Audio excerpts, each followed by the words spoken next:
how do we even begin to make sense of our rapidly changing world where the lines between, the real and the artificial, the human and the technological seem to blur more every single day? It's a lot to process. It really is. Everything feels like it's shifting under our feet sometimes. Yeah, exactly. So today we're going on a deep dive into some fascinating concepts that offer a fresh lens on this current cultural and aesthetic landscape. We're going to start by exploring the Neo-Baroque, an aesthetic that, largely defined the late 20th century. Then we'll fast forward to the Neo-Apollonian, which our source argues is the aesthetic shaping our early 21st century reality. Right, a big shift there. And finally, we're going to uncover a proposed new way of critically analyzing this incredibly complex world called phenomenology, or quantum criticism. Sounds intense, I know. It does, but it's really interesting. Our mission in this deep dive is basically to extract the most important insights from Miriam Fernandez-Santiago's scholarly work.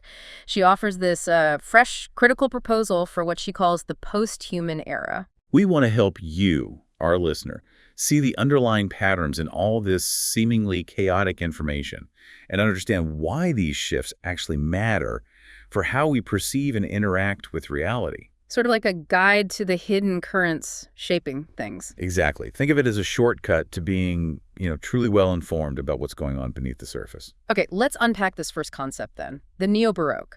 Our source tells us that Omar Calabres, writing way back in 1987, identified this as the sort of shared cultural perspective from the early 1960s to the late 1980s. Right, Calabres. He saw it as an alternative way to describe postmodernist aesthetics, really. Yeah. And it even aligned with the scientific approaches of post-structuralism or deconstructivism. So what were the defining features? What did it feel like? Well, what's fascinating here is how Calabres really captured the feeling of that time. The Neo-Baroque was characterized by a focus on liminality and eccentricity. Liminality, like being on the edge, in between things. Exactly. On a threshold, in a transitional space. This era loved things that were unusual, pushing boundaries. And there was also this strong sense of fragmentation and indecipherability. Right, like things felt broken or just hard to fully grasp. Yeah, precisely. A feeling that things were broken or difficult to understand. That makes sense. It sounds like a world constantly shifting. You mentioned it was also defined by heterogeneity and multiplicity. Meaning many different elements and perspectives, not just coexisting, but often clashing, Right. creating this kind of vibrant chaos. Plus, there was an emphasis on rationalist critical thinking and virtuosity. So valuing both deep reason and high-level artistic skill. Absolutely. Yeah. And you couldn't miss the spectacularity, theatricalization, and excess. Yeah. This is an era that just reveled in the dramatic, the artificial, the over-the-top, huge performances, bold fashion. Yeah, I can picture that. Very performative. Very. It also championed rebelliousness, impropriety, and freedom, constantly pushing against established norms. So a real sense of challenging the status quo. Yeah. And it fully embraced temporality, instability, and randomness. A world in constant flux, unpredictable. Right. All of this contributed to a profound feeling of complexity and wonder, where intricate systems and awe-inspiring, sometimes dizzying spectacles were central.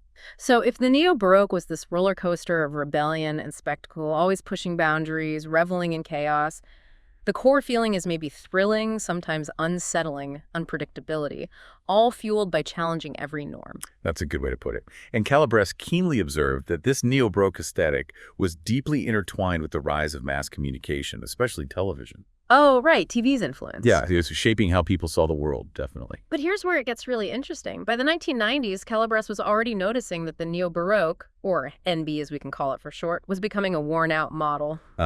Losing steam. Yeah, he felt it was losing its rebellious edge, giving way to excessive aestheticism. Like, it's becoming more about style than substance. And that's a crucial point.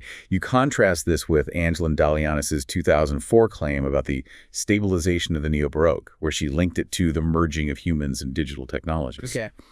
But Miriam Fernandez-Santiago, our source, views Dalianis' assessment as a kind of misreading. Santiago argues that Indaleance's perspective was still quite humanist, seeing these blendings of human and machine as something monstrous or unnatural. Ah, so Indaleani saw it as weird, but Santiago's saying the new thing wouldn't see it as weird at all. Exactly. The new order, Santiago contends, would be fundamentally different. It wouldn't see these blendings as monstrous. It would just see them as normal. So if the Neo-Baroque was about blurring lines and embracing chaos, what came next? That brings us to the Neo-Apollonian, or NA as we'll call it. Right. This is the aesthetic and critical trend that marks the taste and spirit of the early 21st century. Our source argues it's emerging from the remnants of the Neo-Baroque, aligning with posthumanism, postmodernism, and the frame of post-truth. It's a big shift. A really big shift. And this new NA aesthetic is deeply intertwined with the Fourth Industrial Revolution, the 4IR, which really kicked off at the start of the 21st century. Okay.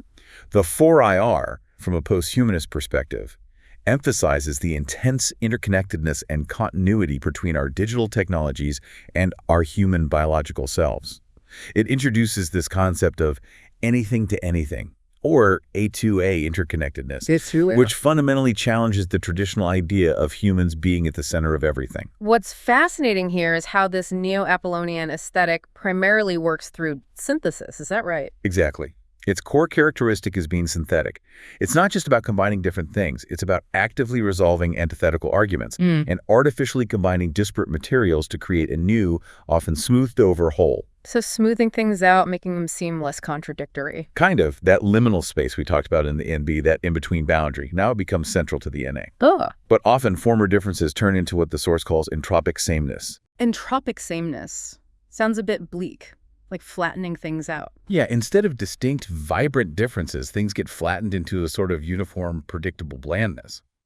But this paradoxically, and maybe terrifyingly, leads to a birth of new, often unsettling meanings. And Calabrese, way back when, warned about this, said it would leave a teeny taste of totalitarianism. He did. A truly prescient warning. He saw something unsettling coming in this push for synthesis and order. Interesting. And unlike the neoclassical, which it might sort of resemble with its orderliness. Right, but the NA distinctly turns away from pure rationalism and instead leans heavily into emotion. It hints at that classic philosophical idea, Nietzsche's Apollonian versus Dionysian. Ah, order versus chaos. Sort of. The NA leans Apollonian, focusing on what's called prophetic image-making, carefully crafted illusions of beautiful semblance, and the eternity of appearance. Okay, so creating perfect-seeming images. Yeah, the goal here seems to be finding rest and calmness through the continuous reassurance of the self, a kind of constant self-validation.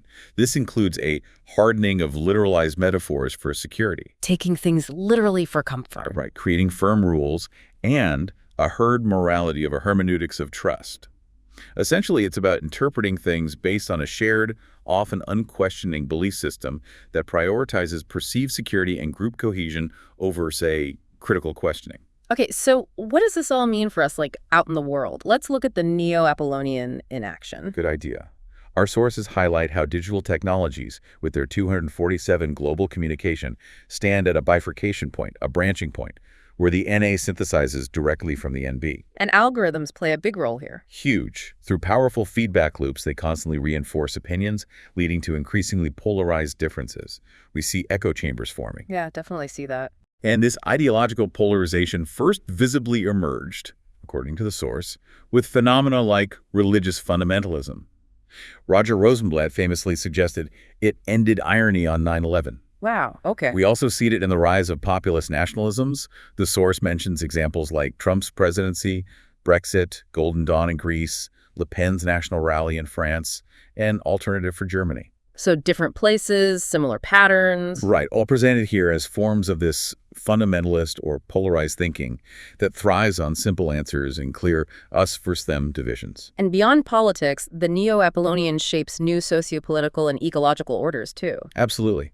The source points to fourth-wave feminism, for instance, in its current iteration, often focusing on themes like female victimization, punitive and restorative justice, and implementing a kind of utopian, global, non-discriminatory socio-political order through positive action. Which contrasts with earlier ideas. Yeah, a stark contrast to something like Donna Haraway's 1985 Cyborg Manifesto, which embraced fluidity and the blurring of boundaries much more. Interesting. And ecological movements. We see post-anthropocentric ecological movements, pressing on what they see as constructed humanist prejudice, aiming to extend human rights to non-human life forms and incorporating non-human features and creatures into a new post-human ontology and social order. Okay. Ethical consumerism, like vegetarian or vegan diets, becomes a kind of moral normative and an ethical ideal of bodily purity. Right, food choices as moral statements. Exactly. And in the same vein, human and non-human enhancement through prosthetics or genetic modification is seen as imposing an ableist transhumanist ideal, this push for a perfect enhanced being and a form of artificial selection. Wow. The digital pervasiveness of this NA brings some truly striking paradoxes, doesn't it? There's this huge authenticity imperative you mentioned. Yeah, it's huge. In digital media, what's communicated is often not as relevant as simply keeping the digital communicative channel flowing 200/7. There's this relentless drive for empathic connection, authenticity, and immediate, unmediated accounts of spontaneous reality on social media. Like the Be Real app. That seems like a perfect example. It really is. It's random schedule designed to capture unedited moments, perfectly shows how the pervasiveness of digital technology and the value of authenticity grow in parallel. But the irony is... The irony, which is often lost on users, is that the very digital framing the app, the notification, the timed photo, has become an accepted, almost invisible part of our perceived notion of reality. So we're chasing authenticity through a fundamentally artificial means. Precisely. This leads to a naturalizing of the artificial, where the self-conscious artificiality of the Neo-Baroque just flips into a kind of naive blindness to the constant pervasive presence of the artificial in the NA. Can you give an example? Well, consider Jorge Luis Borgia's fictional imperial map, which anticipated Google Maps but was useless in his story because it was as large as the empire itself. Right, totally impractical. Yet today, digital users literally walk digital streets in physical reality, guided by this invisible layer of tech. Or think about science fiction concepts like from The Matrix or Do Androids Dream of Electric Sheep? They've become so naturalized, so much a part of our thinking, that teachers are now apparently bounty hunting chatbot impersonations of their students. Wow. The artificial isn't just integrated, it's almost taken as natural. Exactly. And the saturation of information, this constant flow, does it lead to a kind of emotional numbness? The source argues yes. The Neo-Baroque's taste for complexity and spectacle seems to synthesize into a Neo-Apollonian emotional and critical numbness to scandals, catastrophes, even artistic virtuosity. It's like we've seen it all before. And AI contributes to this. Well, AI simplifies these events into statistical familiarity and can even predict, and by so doing, perhaps trigger, events, making the shock less impactful because it was, in a way, statistically expected. This also manifests as a loss of freedom, you said. How so? Well, the Neo-Baroque's embrace of freedom seems to turn into a Neo-Apollonian obsession with security. And that requires us, often implicitly, to relinquish free will for the sake of avoiding the uncertainty and responsibility of choice. So we trade freedom for perceived safety or certainty. Kind of. Trust shifts from a suspicious critical stance, like in the NB, to trusting algorithmic calculations and amygdalian responses.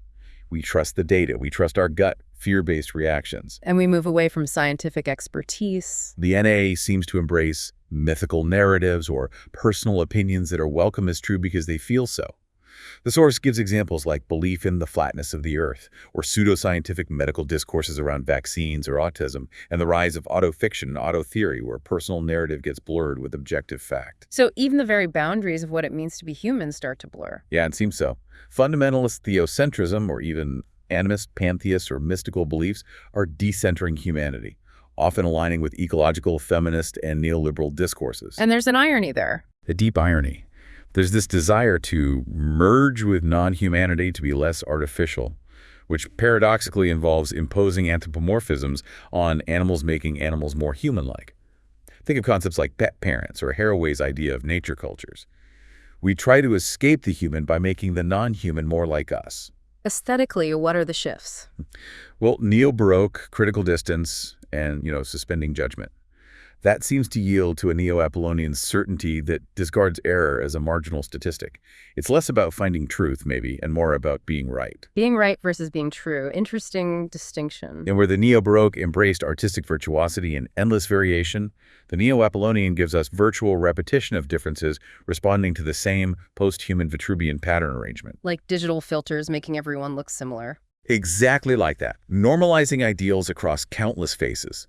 Or think of Patricia Piccinini's sculptures, the post-human, definitely. But they often exhibit this peaceful, neoclassical, untroubled calm. They call for a kind of politically correct NA social compliance. They feel safe, orderly, even in their strangeness. What's fascinating here, and maybe a bit unnerving, is how this translates into a pervasive sense of control and censorship. Yeah, the source points to algorithms reinforcing subjective identities, which then leads to censorship as a critical and social demand. NA cyber policies restrict freedom, often in the name of security. And social behavior deemed excessive or outside the norm gets pathologized and repressed. So creating a smooth, predictable system, but at what cost? Well, the source argues this entire system, remarkably, dissipates large amounts of all kinds of energy in the form of social, biological, material, and informational waste.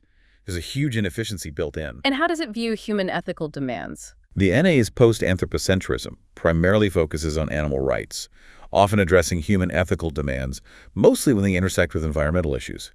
There's this irony again, Which is? that the human is actually omnipresent in both biological and technological aspects. The French phrase used is "il n'y a pas de hors humanité," there is no outside of humanity, but this is often missed in the NA's literal-mindedness. And grand narratives are back. They seem to be, but not in the self-aware, metafictional way of postmodernism. They're presented more as absolute truths, without that layer of irony or critique. Even the language changes. Definitely. The source notes a wane of critical distance and terminological accuracy, especially in academia. You see these vague moral mantras using words like nature, spirit, soul, love, embodied, vibrant, sentience, zoe, balance, energy. Words that feel good but might lack precise meaning. Exactly. And in the NAA, the source claims the literary becomes scientific, the artificial becomes natural, the fictional becomes real, and the word becomes flesh. There's this intense desire for concepts to just become real, directly, without nuance. This leads to the Neo-Apollonians' profound craving for reality. Like Pinocchio, the source says. Yeah, like Pinocchio, the virtual and discursive NA thirsts to be real. People diet to fit specific clothing sizes, they rehearse mechanical TikTok choreographies, they discipline their minds with meditation apps, they endlessly like possibilities online, develop digital compulsions, chemical addictions. It blurs the line between user and product. Completely. Are you the consumer, or have you become the product shaped by these processes? What's truly striking are the many paradoxical actions that seem to happen under this NA banner. Oh, absolutely. We build vertical gardens to make cities natural, yet deforestation happens to clear land for vegan agriculture. We have a huge organic industry, but digital obsolescence constantly replacing devices is somehow framed as sustainable. Solar orchards replacing food crops. Right. Forests burning because they're allowed to grow wild without intervention. We advocate fiercely for animal rights, yet we sterilize and dress up pets. Overt online emotionality, but then surgery for natural hair. Online environmental campaigns. It's busying. It is. And all this happens while the word nature is unaccountably repeated over and over with no concern for its etymology, even as, third world countries often develop as technological dumping grounds, bearing the brunt of our digital waste. So the source concludes the NA is what? That it's as hypocritical in its sincerity as it is beautiful, as uncomfortable as it is comforting. It genuinely wants to be good, often, but its methods and assumptions create their own significant problems. And briefly, in terms of culture, like literature and digital media. Authors like Atetsa Moshfegh focus on themes like rest, relaxation, sleep, almost an escape from the 24/7 demand. Tao Lin explores leaving society, kind of opaque transparency. Interestingly, some authors like Dave Eggers with The Every and Jennifer Egan with The Candy House seem to be returning to Neo-Baroque forms, maybe as a way to critique or process the NA. And online. In digital media, we see a turn towards secrecy and anonymity, things like back selfies, focusing on pets, heavy use of filters, the rise of mindfulness apps. It's a complex reaction. Okay, so what does this all mean for us? The problem, as our source describes it, is that the Neo-Apollonian denies accountability for its own impacts, right? It seeks this false stability by trying to materialize probabilities, wanting simple, right answers regardless of complexity. Exactly, which raises the crucial question. How do we grapple with this kind of reality? This is where Miriam Fernandez-Santiago proposes phenomenology, or quantum criticism. Quantum criticism. Yeah, okay. It's a critical posthumanist approach. Its origins actually trace back to Niels Bohr's work in 1928. Right after Davison and Jummer empirically proved in 1927 that particles could behave as waves. So physics informing cultural criticism. Precisely. Bohr's revolutionary idea was that phenomena aren't just the object you're looking at, but the complementary relation between the objects of analysis and the observation instruments themselves. Observation, he argued, actually broke the illusion of objectivity. Meaning the act of observing changes the thing observed. Yes, and becomes part of it. Think about looking at a piece of art. Your perspective, your background, the lighting, they all become part of the phenomenon of that art piece in that moment. You can't really separate the art from your act of experiencing it. Fascinating. So the observer and observed are entangled. Exactly. Bohr's argument is fundamentally posthuman because it blurs the borders between the observed object, the instrument, like a microscope or even language, and the human observer. They interact during observation. Interact, not interact. Interact. It means they mutually constitute each other through their interaction. Strictly speaking, none existed as fully determined, separate entities before or during this interaction. It's only in retrospection, looking back, that we can conceptually distinguish them. Wow, okay. That's a mind bender. It is. And to make this more accessible for humanities scholars, Karen Barad introduced the term information matter in 2003. Information matter. It allows phenomena to be understood as materiodiscursive becomings, a way to see how things emerge through both material reality and the language or discourse we use to understand them. But our source has a critique of Barad. A slight one. The author suggests Barad's becomings can sometimes seem almost magical because she doesn't fully account for the crucial role of iteration or repetition in the process. Because if something repeats, it's not entirely a brand new becoming each time. Exactly, which raises the question, if things are constantly interacting and becoming, how does order emerge from this apparent randomness? Where do stable patterns come from? That's a great question. Well, Prigogine and Stengers, back in 1984, explained how random distributions in systems that are far from equilibrium can spontaneously organize around even minimal input via feedback loops. Feedback loops again? Right. This means order emerges from what they call communication, or gatherings around the repetition of commonalities or analogies. Our author makes a playful but quite profound point here, suggesting magic spells work if you say the right true words. Let there be light. So repeating ideas, repeating words can actually bring things into being in our shared reality. In a sense, yes. It shapes the analogies we draw, the patterns we recognize. It connects to Erwin Schrödinger's idea from quantum physics that particles exist in multiple states, like simultaneously, until determined by observation. Okay. Similarly, in rhetorical language, a word or term has multiple potential meanings until it's determined by an interpretation. This is the core of diffractive interaction, where the choice of interpretation isn't arbitrary, but is itself determined by these feedback loops establishing certain analogies as dominant. And at these bifurcation points you mentioned earlier, those moments where two or more states are possible. Right, at those points, the possibilities exist only as prefigured or imagined. They're not yet solid reality, but potentials waiting to be actualized. Like possibility. Exactly.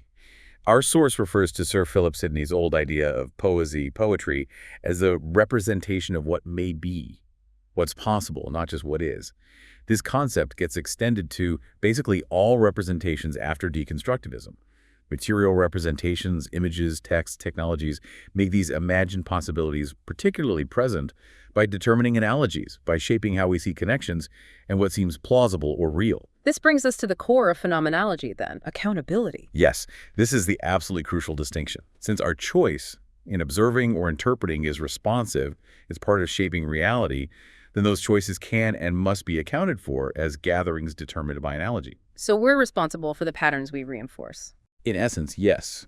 Burr proposed accountability as the most accurate methodological approach when there's no absolute objective authority. And this goes beyond just describing your objectives, instruments, and methods in research. What else does it involve? It also means detailing the human discursive and material determinacies that result from the observation, which is always understood as an interaction. There's a strong ethical sense here. The source emphasizes the choices we make when observing phenomena determine phenomena and their consequences in the very physical reality. Our interpretations, our framings, literally have real-world impacts. So how does phenomenology function in practice? If we were to use this critical tool, what would it actually look like? Well, it treats the object of observation as information matter, always acknowledging it's shaped by both material reality and how we understand and talk about it. It accounts for the diffractive impact that discursive mediation, how we talk about things, and critics themselves have on phenomena. It qualifies all participants, human, technological, textual, material. And it pushes against universal claims. Exactly. It counters universalism and essentialism, making it highly suitable for analyzing the Neo-Apollonian, which, as we've seen, often seeks those simple, universal truths or essentialist categories. And crucially, phenomenology, despite being post-humanist, is not Neo-Apollonian itself. How do we make that distinction clear for our listener? Right. It's not Neo-Apollonian because of accountability. While the NA actively denies or ignores accountability for its own impacts and contradictions, phenomenology demands it. Can you give an example of that difference? Sure. A phenomenological critique would describe, say, the blurring of human and non-human animals, which we see so much in the NA, but it wouldn't stop there. It would also account for the hierarchical orders and nostalgic analogies that sneak back in, like saying pet parents, which subtly reinforces human-centric ideas, even while claiming to decenter humanity. Got it. It looks at the underlying assumptions and consequences. Precisely. Similarly, it would describe transhumanist syntheses like enhancing humans with tech, but also account for the repetition of social and environmental imbalances and the vast dissipations of energy produced by pursuing these imagined utopian possibilities. It insists on seeing the full, messy, interconnected picture, including the costs, not just the idealized NA version. Okay. So we've traversed the complex landscape of the Neo-Baroque. We've tried to get a handle on the synthetic, often paradoxical nature of the Neo-Apollonian. And now we've discovered phenomenology as this potential tool for critical insight and, crucially, accountability. It's quite a journey through these concepts. It really is. What's so fascinating here, I think, is how our aesthetic choices, the stories we tell ourselves, the images we embrace, they don't just reflect reality. The argument is they actively help determine it. That's the core takeaway, really. These things have power, which raises a really important question for all of us. In a world where the artificial can feel more real than the real, sometimes, and where our preferences are constantly being shaped by algorithms, how do we consciously choose our imagined possibilities? Yeah, how do we take accountability for the patterns we contribute to? How do we make sure that the beautiful future we envision isn't also inadvertently creating something terrible or unsustainable? It's a tough question. The author suggests that the Neo-Apollonian isn't just a possibility, it's likely coming to dominate, which implies that understanding its mechanisms, its allure, its dangers, that's critical for all of us. It's about choosing our path forward with eyes wide open, acknowledging the complexities and our own role in shaping what comes next. Exactly, taking that accountability seriously.